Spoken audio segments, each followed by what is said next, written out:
I'm Kathy Burke. Got a national treasure in your hands, you know, apparently.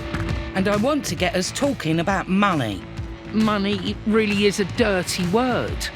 I've experienced both sides of the coin. Growing up poor, everyone I knew was poor. I was so lucky, just getting a break. And I've noticed one thing.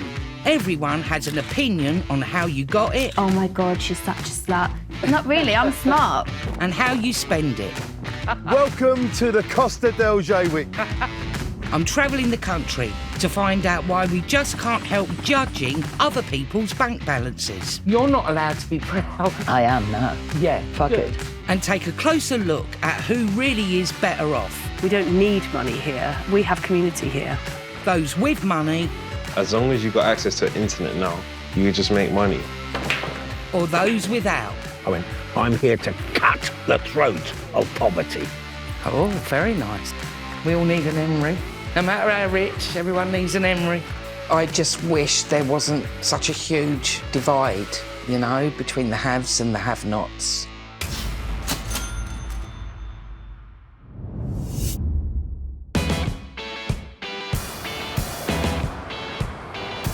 Nearly 15 million people in the UK are considered to be living in poverty. And with COVID, that number is set to rise, meaning the gap between rich and poor will grow even wider. Growing up poor, we were all poor, you know. I remember being seen as the one that was the poorest. I was the scruffiest, without a doubt. So I was sort of seen as a bit of a little raggedy, smelly thing. I think if you've come from a working class background, you're never allowed to forget it. You know, not that one would want to forget it if you're proud of your roots, you know, and which I am, but I sort of feel there's a real snobbery problem. I've managed to shift my social status, but I've always known I've been lucky. We are sold the idea that people can work their way out of poverty. But is this true? And what obstacles are in their way? I've come to Jaywick, one of the most deprived towns in Britain. Over half the people living here are either unemployed or relying on benefits. It feels like a good place to start asking questions. I'm here to meet a lovely young chap called Danny Sloggett. And, you know, Jaywick is an extremely poor area. And the one thing I didn't want to do in this show was sort of, let's go and have a look at the poor people. You know, they call it poverty porn. And it's a bit naff. And it's extremely patronising, I think. So I want to go and meet this chap, Danny, because Danny's doing his best to help, not just himself, but the community. Ahoy there. Hello, Kathy. Welcome to the Costa del Jaywick. It is happy every day, happy every night. And we are going to make you so happy, because we don't need nothing to be happy in Jaywick. See, that's beautiful. What a That's what we wonderful are. welcome. 45-year-old Danny has not had the easiest of lives. He's been in prison and in and out of work. But now he spends his time helping the community of Jaywick. Is the cat real? Yeah, it's Simba the cat. Well, Simba don't give a shit, does he? He doesn't. I mean, my goodness. Simba-y. I thought you Come were and meet dead, the amazing Simba. puppy. I thought you were stuffed. Look, he lays on his back for Oh, me. look at him. Is he all right with strangers? Yes, he sure Hello, is. mate. Oh, what a beautiful boy. Danny moved to Jaywick from neighbouring town Clacton when he was 11. I was labelled Jaywick scum, or you're scum because you live there, and I'm thinking, it's just the same as Clacton. It's like a mile away. How can it be so... be Listen, labelled? People need other people to look down on, to be angry with. This is the truism of life. Yes. You know? And I find it very, very sad. Me I too. really do. And I wish people would just, as long as no one's hurting you, what's the point in all this hate and anger, really? Yes. Could I give you a guided tour of the beautiful Costa del Jaywick? I'd love it. Jaywick was built in the 1930s as a holiday resort for people visiting the swanky new Butlins in Clacton. In the 80s, a boom in cheap flights and package holidays led to the Butlins closing. For Jaywick, the knock-on effect was catastrophic. So you've never been to Jaywick before? Do you know what? Never. I have never been here before. I've definitely been to Clacton when I was a kid at some point. Yes, when Butlins was here. Well, I never went to Butlins. No. We were a bit poor, you know. But I'll be honest with you, Danny, I'd never even heard of Jaywick. Yeah. Well, I hope that you have. I know you have now, but I hope more people do. Yeah. This is the main road of Jaywick back in the day. So this was a high street? This is the high street, yes. This was a souvenir shop, the one I want to open with you, called the Costa del Danny and Kathy, right here. So to kiss me quick, it'll be fuck off. We'll get this for 10 grand. So that was a grocery shop. Uh-huh. You had a tobacconist. That used to be a butcher's or something. So where's your local shops? We haven't got a supermarket. And that you is one thing we're crying out for. I mean, for goodness sake. We haven't got a supermarket. 5,000 people. Ridiculous. So we're getting ripped off on higher prices. So you've not even got a little Tesco? The most poorest place in Britain has got no supermarkets. So I mean, what people have got to pay £1.50 for a loaf of bread when you can get it for 40p in another place? It turns out the nearest supermarket is nearly 3 miles away. In fact, across the UK, people on a lower income are paying higher prices for food due to lack of shops. It needs either a Tesco or a Sainsbury's or an M&S or an Aldi or a Lidl, anything. Definitely. If they just bunged one of those in this street, it would change so much. That's all we need, a simple supermarket. That's all we want. Things like that. And have the council written to these supermarkets? I don't know what's going on in that department. I mean, I do mention it to them, but they say things are going on, they're trying to do things and whatever, but I've not seen it. The closed shops, everything boarded up, nothing really existing there. They feel like they've been forgotten about. Danny is determined to help Jaywick back on its feet. He's set up a group for the community. As you can see, we are the Jaywick Sands Happy Club. And that is what life is all about. Thank you, Jimmy, you legend. All these DVDs Jimmy gave us, look, bags of them, what a man. So this is freebies? It's all free. I put it all out on tables and people just take what they want. That's brilliant. He's got all the energy for all of us, hasn't he, really? Wonderful. The reason we did the Jaywick Sands Happy Club was to give the people of Jaywick an actual voice. The people of Jaywick have developed a strong sense of community, attempting to make life below the poverty line more bearable. Shine on. Thank you. When I was a kid, we relied a lot on charity and we relied on the church. You know, you'd get a box of stuff at Christmas and things like that. So that, I think, was really important for me, actually. Not only because it helped me sort of have quite a nice time here and there, but I think it really taught me a lot about human generosity.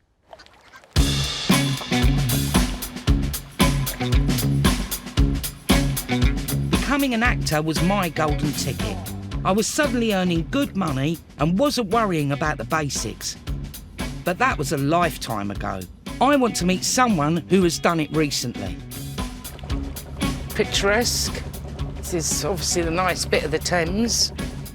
Today we are meeting a young lady called Carraway, and she wrote a book called Skint Estate. It's quite harsh. It's about her being a single mum, just trying to get by.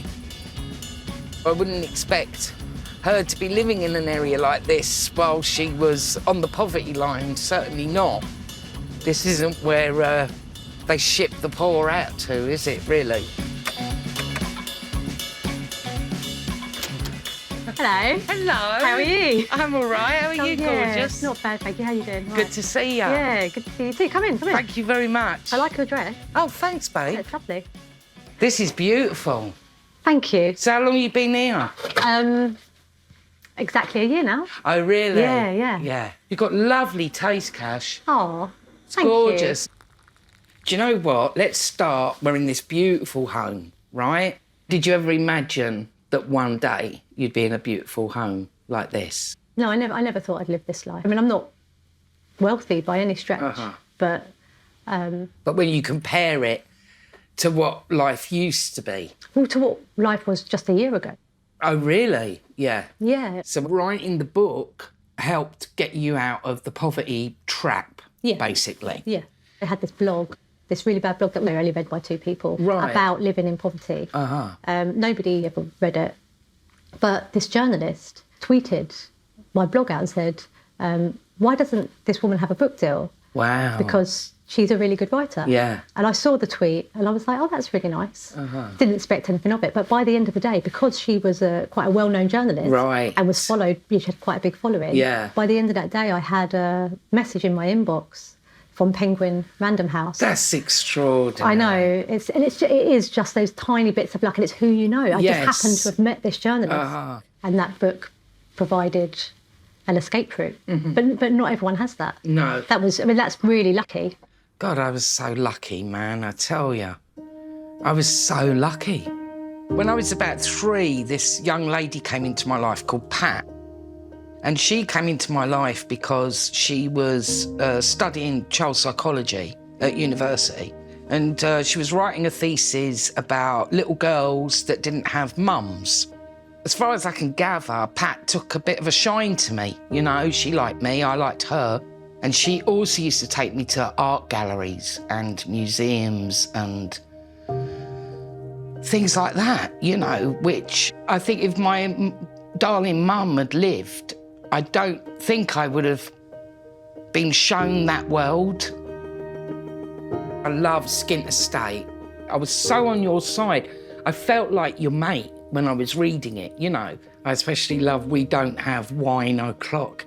I mean, if you're middle class, upper class, you're allowed to have, you know, a little glass of wine at 1 and all that, but a working class woman does any of that. And she's a bad mother. Exactly. I don't know any single mum who lives that life that we see on the telly and, you know, sits in all day, drinking cans out the window, spending the kids' food money on cigarettes. I mean, where did that come from? Yeah. It's because it's not a truth. It's not a reality. Yeah. And even when we were living in refuges, all I saw was hard-working women wanting to get their kids into the best schools, to clothe their children, to feed them really healthy food, and to give them a better life. Thank you very much, darling. Take care. Yeah, and you. Maybe Cash is right. Where did we get this negative idea of the poor from? Money and class have always been connected. I played a working class character in the 90s as part of a comedy sketch called The Slobs. I'm 26 years old, Wayne. I'm not getting any younger. I should be a single mother by now. It's embarrassing for the kids. They get teased by the others. You've got a daddy, you've got a daddy. I do remember being quite worried when I first read The Slobs, thinking, this is such a piss take of working class people, you know, just eating pizza and being lazy and smoking. I've come to have a chat with the creators, Harry Enfield and Paul Whitehouse, to ask if we might have been part of the problem.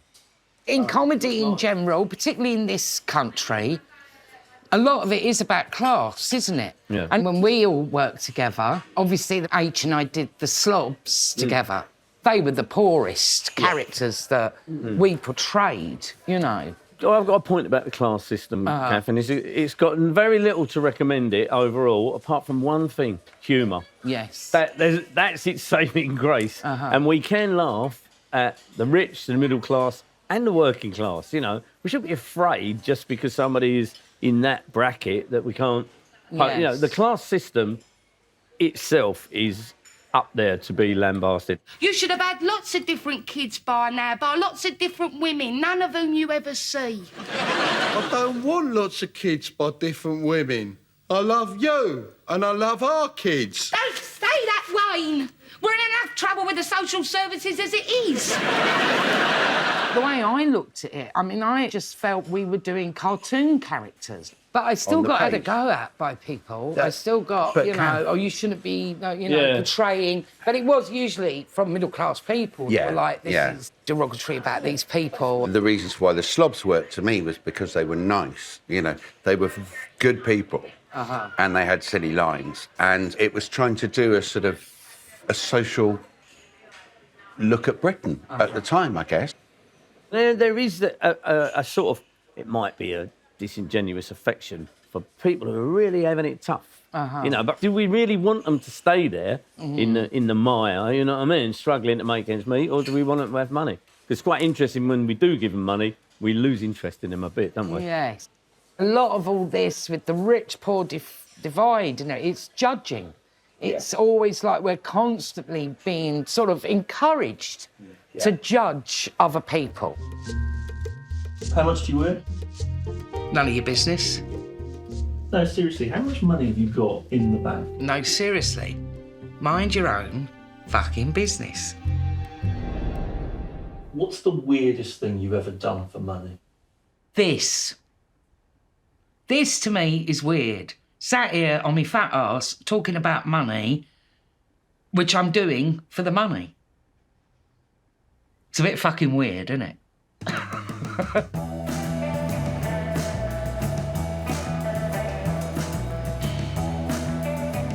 Like Cash Carraway and Danny Sloggett, people living in poverty desperately want to get themselves out of it.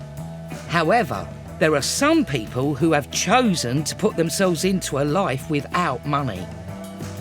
Today, we're in the heart of Yeovil, and we're at a place called Tinker's Bubble. And I'm here to meet a lady called... hello, mate.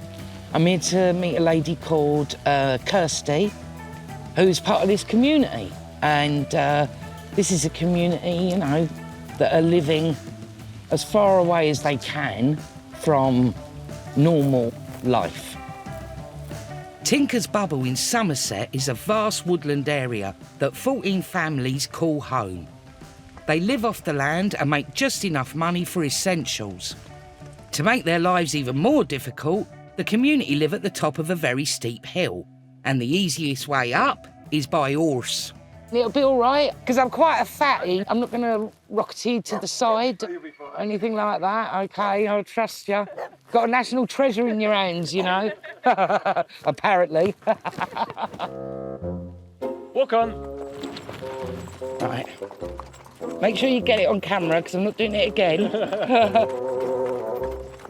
So he's definitely had heavier than me on here, has he? Come on, that's it. Good boy. Good boy. Oh, fuck. Yeah, sorry, our paths aren't the smoothest. Oh, it's lovely. I mean, obviously, I'm a little bit... But I've got... Oh, fuck it up. Oh, shit. Oh, shit. God, I'm such a townie, and I... Then we go...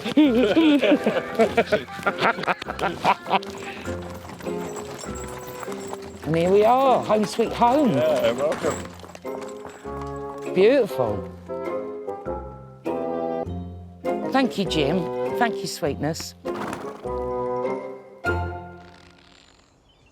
Tinker's Bubble began life just over 25 years ago.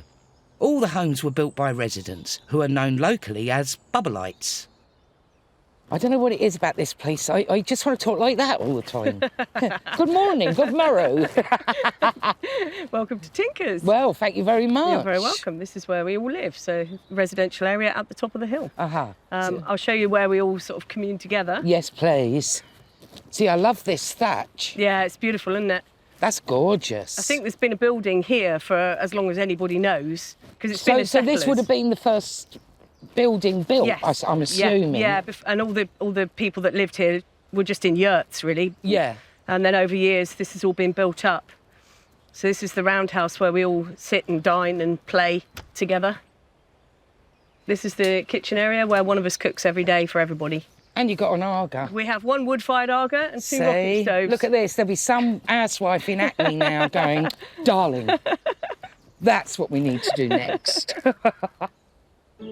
And then we've got our washing area, and we've got an old-fashioned washing dolly and a mangle.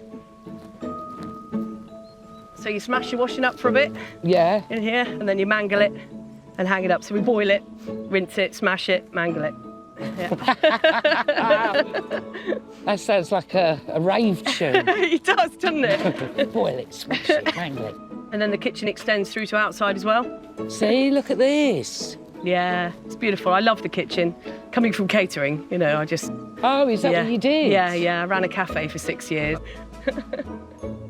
I want to know why, when so many people are striving to get out of poverty, Kirsty has chosen to reject money. Beautiful. Yeah. So we're going to have a cup of tea now, baby? Let's. Wow, lovely. I mean, it's huge. It is, really. Plenty of space. It's bizarre. I mean, I've come from a 5-bedroom house to this, and this feels so much more comfortable and easier to clean. This is lovely and cosy-fied, isn't it? You know. It is, yeah. Yeah, I think we've made it ours now. You've gone from, I'm assuming, earning quite a good wage. You've got 5 kids. Yeah. You needed to make sure that you had enough money to sustain you all. So what's the difference been in that aspect? Well, I think we were earning enough money to be comfortable. We had a holiday once or twice a year. I mean, we went to Europe, you know, we weren't Caribbean flashies, but we did have enough money. Christmas was always quite affluent. But it just felt, I don't know, it just felt like we were constantly working in order to earn more. Such a big, massive life change. I know. On paper, you guys are living on the poverty line, aren't you? Yeah, we're the poorest we've ever been. I think we've chosen to remove ourselves from the loop of constantly trying to earn enough money to survive in the world. We don't need money here, and we have community here. Right. So will we be getting a volunteer application from you sometime soon? Well, do you know what? I'll be honest, Kirsty. I admire this. I admire you and your family, but I admire from afar, you know? I like a warm bed and I like a tiled bathroom. I think I'm just a bit too old now. 4 years off from 60, mate. Yeah, good on you. I really admire that decision, you know, to live off grid, but it is a choice. See, that's the big thing for me. The thing about money is that it gives you the freedom of choice. Freedom is sort of what you search for as a human being, but I think you can only really have that if you've got the money in the first place. Kirsty has chosen a simpler life for her family and feels she's escaped the stresses that money can bring. But for the majority of us, money is something that is never far from our minds. So today, we've come to sexy South London, and I'm going to be meeting a fascinating woman called Claudia Hammond, and my middle-class contemporaries may know her from the Radio 4 programme, All in the Mind, but she's also written a great book called Mind Over Money. So I'm just going to be chatting with her about, you know, the philosophy and the thinking and the psychology, all that sort of educational tick boxing for this programme. We'll have a little chat with her.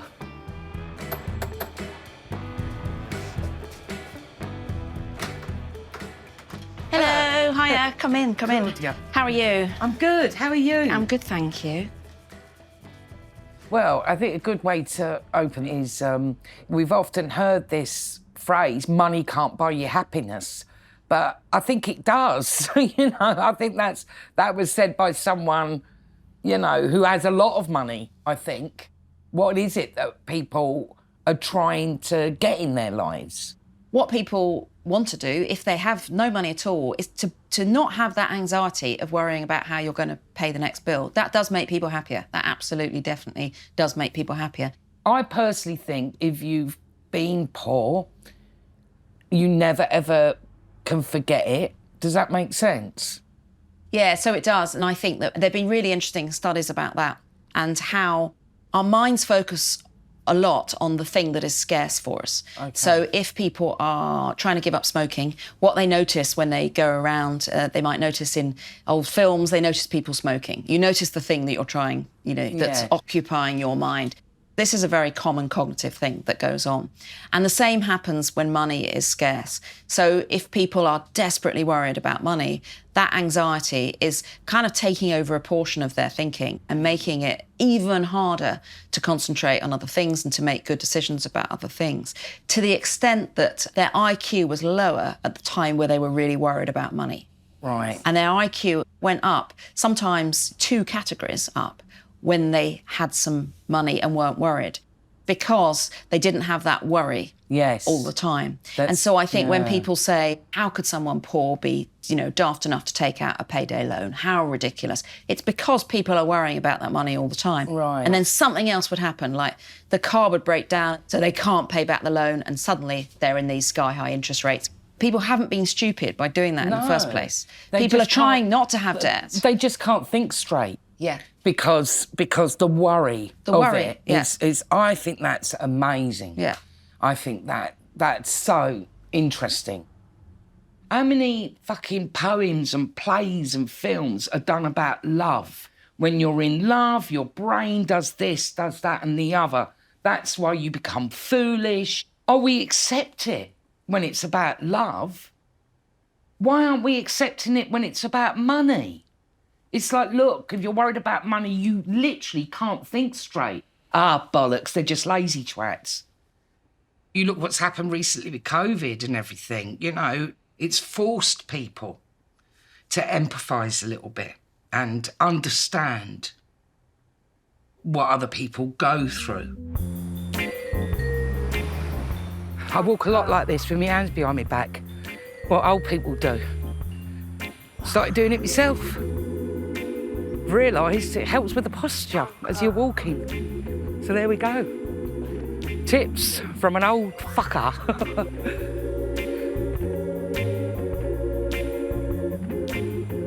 I made my name as an actor, but these days I prefer working behind the scenes as a director. While the critics and audiences were responding well to my latest effort, the COVID pandemic struck, putting everyone out of work. Sad, really. Last time I was in this building, it was rammed. I was here at the start of 2020 because I'd co-directed a play and it was going to be 3 weeks in London and then it would carry on touring the rest of the country. And at the beginning of our final week of being in London was when lockdown happened. So our lovely company of actors had to pack everything up, and our crew, our stage management, and then everybody that works here behind the scenes. What a shame.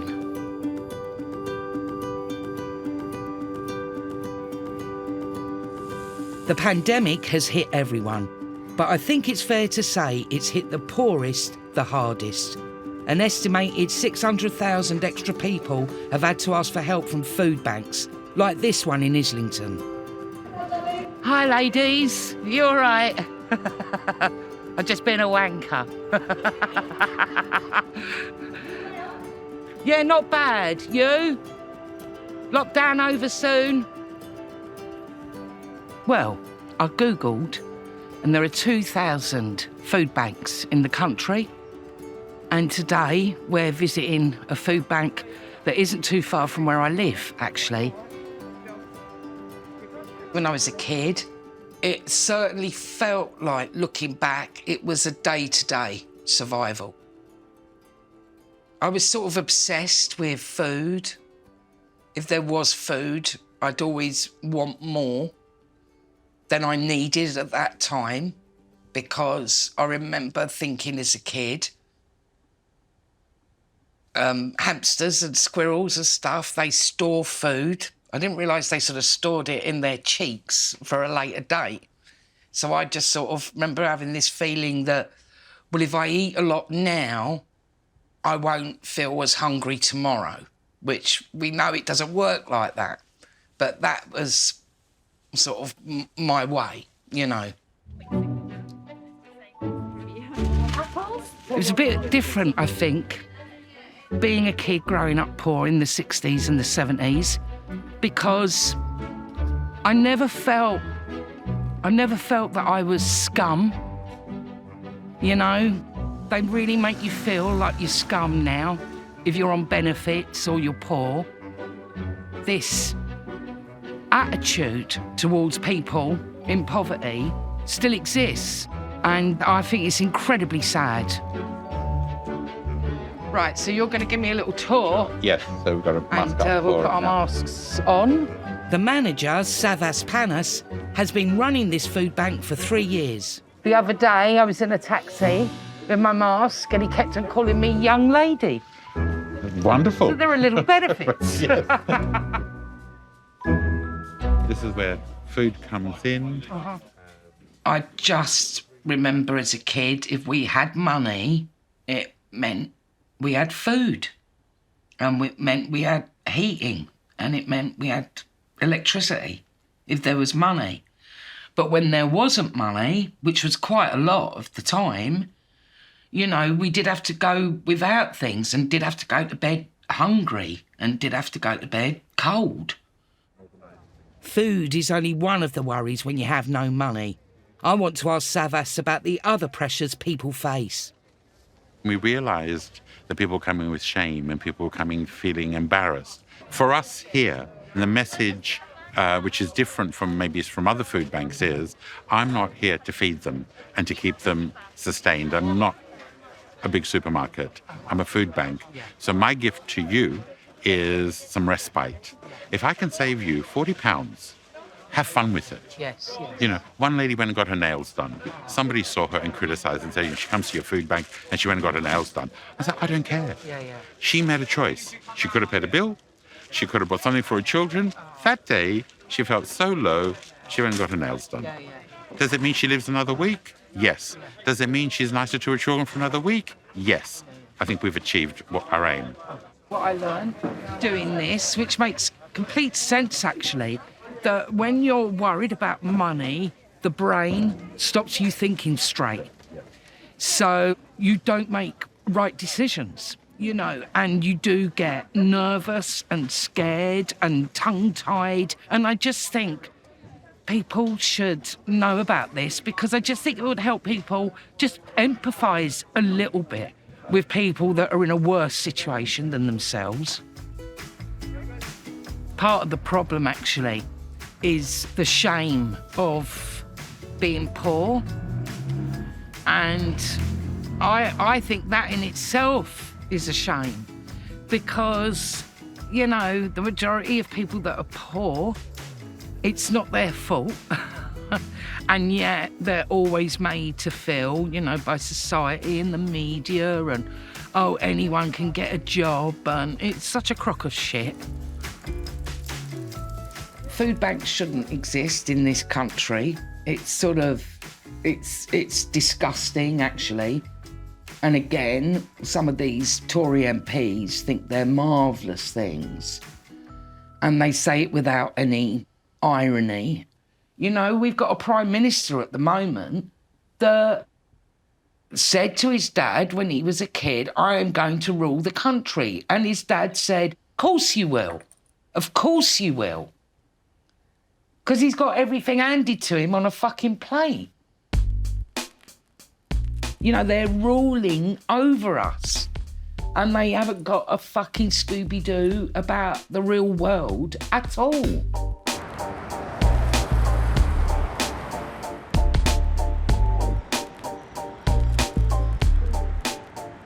Why is it, with all their schemes and strategies, governments can't seem to get it right? If I'm going to try and understand more about escaping the poverty trap, there's one man I want to speak to. I'm about to have a cup of tea and a chat with the co-founder of The Big Issue, John Bird. Lord John Bird. Someone said to me, how did you get into the House of Lords? I said, by lying, cheating and stealing.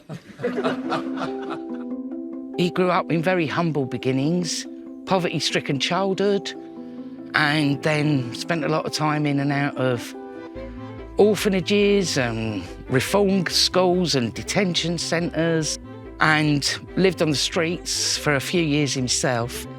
I would like to thank my probation officer.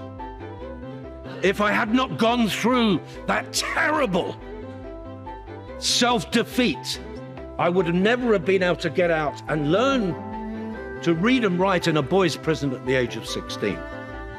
God, it's a bit nice here. The big issue has been helping homeless people for 30 years. Oh, fabulous. And John's achievement saw him being made a Lord in 2015. One of the reasons I went into the House of Lords is because I was cheesed off with too many people who were making decisions about the well-being of the poor and getting people out of poverty, who were always looking at the poor as though they were another species. Oh, look at them down there. Oh, they're doing that. And they don't know that actually the best place to view poverty is from below, looking up the skirts of polite society, because you have to get the poorest among us to tell us what it's like. So, and they don't do that. And have you made any changes? Have you been able to see any changes since you've been there? Well, I went in and I said very, very graphically for television, because you've got to do it. I went, I'm here to cut the throat of poverty, to destroy poverty. Because we live in a system which is about making poverty as comfortable as possible. I don't want to be a part of a system that just says, OK, you know, we've got the rich and we've got the poor, we've got the abject and we've got the comfortable, we've got the discomforted and the... I don't want that. Every government has got it wrong, because every government runs a governmental system that creates poverty. 70% of the budget that the government spends is spent on working out what we can do about the collateral damage created by poverty. What is the solution? Raising people's self-esteem, raising people's sense of well-being. You know, people said, I've often said to big issue vendors, why do you sell the big issue? And some of them will say money, and some will say, I feel I belong. Yes. I never, ever belonged before. Yeah. When I was a beggar, when I was a rough sleeper, when I was this, that, and the other, it's the sense of community, it's the sense of belonging. I'm just really glad that somebody like him is in the House of Lords, because you can only make a difference, I think, if you're on the inside. No, when I was sort of 18, 19, 20, there was a bit of a gang of us, and we'd all drink up this pub, the Old Red Lion, and we sort of looked after each other, because if somebody had a job, then they were the ones that would pay for the drinks on the Friday night. And we sort of also looked after each other in lending each other money. You know, there would be a lot of that going on. So it was lucky that our little gang, so we did look out for each other. What emotions does money bring out in people? Oh my God. Well, complete despair if you haven't got it, and complete joy if you suddenly get it. You know, if you suddenly get a job. I mean, it's everything. When I was young and I was just a jobbing actor, and, you know, you were desperate to get a gig just so that you could have some money, you know, and pay your own way at the pub, you know. Yeah, it really pulls on all the emotions.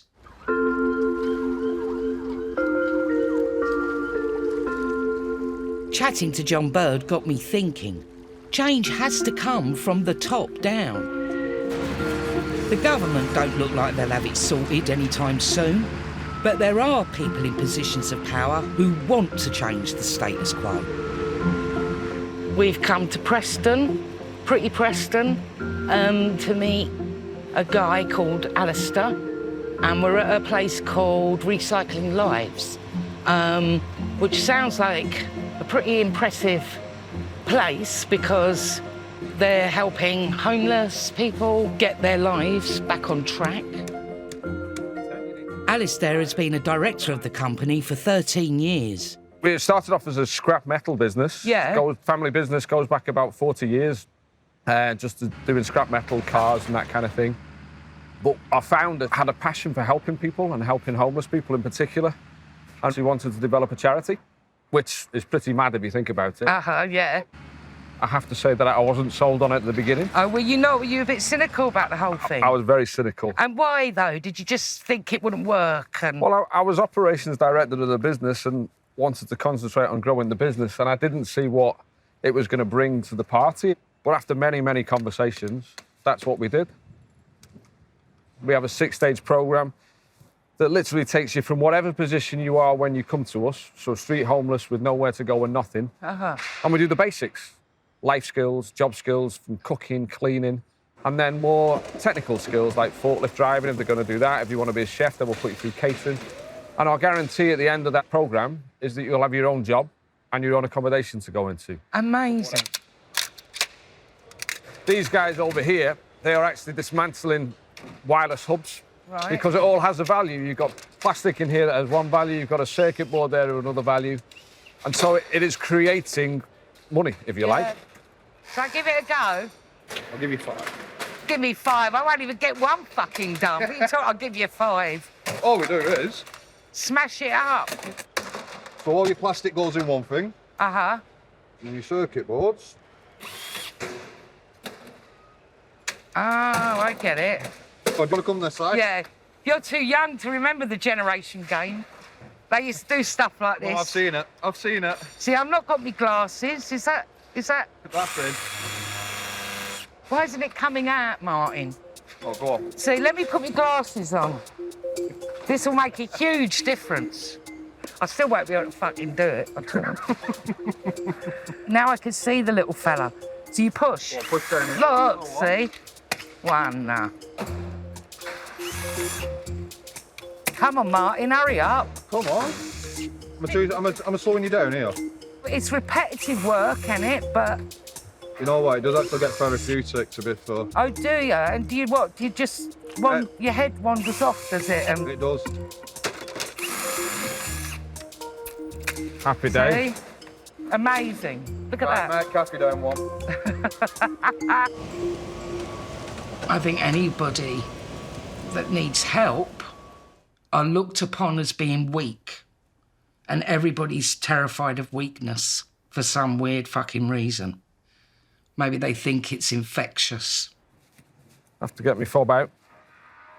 Get your what out? Me fob. That's what you call it. The business not only offers men a place to work, it gives them a roof over their head too. Wowza. Wowza. And this young man is... This is Gareth. Yes. Do you fancy a game of pool? That baize is a bit shit, isn't it? There's a bit of a rip in that. I'll sort it out. I was pool champion at one point in my local pub. Gareth had been living on the streets for several months after his marriage broke down.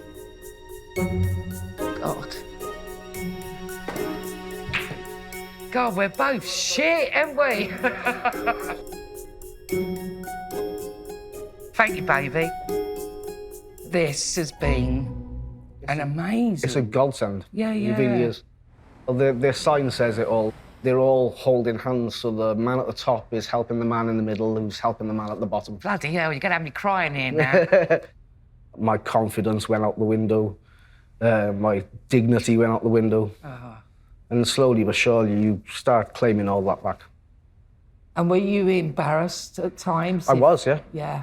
You do feel very shameful being homeless. Like, people do avoid you in the streets, you know, and you see people like I've done it myself maybe in the past, and you take a stroll out of the way, and you know, it's the little luxuries that you don't have, like being able to wash and feed yourself, and you know, you're not strong enough because you haven't eaten. You're not strong enough to, you know, perhaps do the things you'd normally do.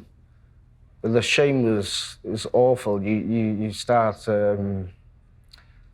wondering what went wrong. Was it me? Was it them? And you know, that doubt is a horrible thing. Yeah. Especially when you haven't got no one to talk to about it. Since setting up the charity, the company has experienced a massive growth, turning over 46 million quid. There's nothing wrong with making money. Yeah. Nothing wrong with making money. If you make it in the right way and you treat people with respect and give those people the opportunities, it's life-changing. Yeah. It's totally life-changing. And it starts with this little seed of dismantling some tellies or dismantling some computers. I think it's incredibly difficult to escape the poverty trap. It just seems to me it's a lot harder now to be poor. There isn't work for everybody, and there isn't help for everybody, and even trying to get help is really fucking hard work. The thing I've come away with is human beings, we're fucking amazing, you know, and we should just stop judging people on whether they've got a lot of money or whether they've got no money at all. It's the judgment that I think is wrong, because we don't know anybody's individual circumstance. I suppose the only thing I would say as your big fat TV nana is just focus on judging the people in power. They're the only people that we should be putting under scrutiny when it comes to our money.